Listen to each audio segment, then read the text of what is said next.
Hello friends అందరికీ వైకుంఠ ఏకాదశి శుభాకాంక్షలు. మా సబ్స్క్రైబర్స్‌కి, మా వీడియో చూస్తున్న వాళ్ళ ప్రతి ఒక్కరికి, చిన్నలకి, పెద్దలకి, ముసలి వాళ్ళకి అందరికీ నేనైతే ఒకటండి.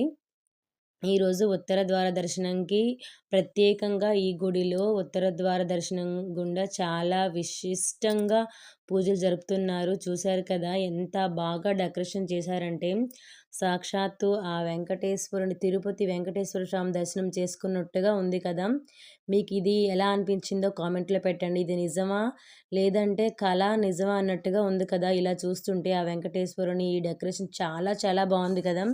మేమైతే చాలా హ్యాపీ అయిపోయిందండి. కాకపోతే ఇక్కడ జనాలు చాలా చాలా ఎక్కువగా ఉన్నారు.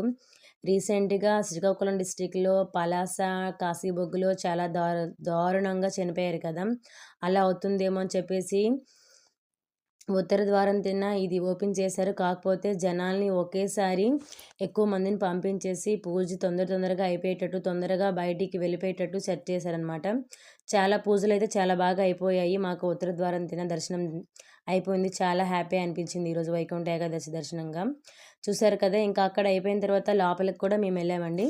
లోపలికెళ్ళిన తర్వాత కూడా ఇక్కడ చాలా చాలా అంటే చూడడానికి అసలు 2 కళ్ళు సరిపోలేదు. ఇంకా దర్శనం అయిపోయిన తర్వాత బయటకొచ్చేసరికి చూసేటప్పటికి చాలా చాలా జనాలున్నారండి. నిజంగా వాళ్ళు ఎందుకైతే భయపడ్డారో, ఎలా అయితే కాశీబొగ్గులో జరిగిందనేసి భయపడ్డారో, అలానే ఇక్కడ కూడా చాలా బీభత్సంగా వచ్చేసారనమాట జనాలు. అందుకని పూజ తొందరగా చేసేసారనమాట. నేనైతే పూజ దర్శనం చేసుకున్నాను. అయిపోయిందింకా. ఇంక ఇంటికొచ్చి ఈరోజు వైకుంఠ ఏకాదశి కదా! ఇంట్లో కూడా పూజ చేసుకుంటే మంచిదే కదా! అని చెప్పేసి ఇంకా గుడి నుంచొచ్చి అన్నీ ఇంకా అవే ఏర్పాట్లు చేసుకొని, ఇంకా పూజ కూడా సమాప్తం చేసుకున్నాను ఫ్రెండ్స్. నచ్చితే లైక్ చేయండి.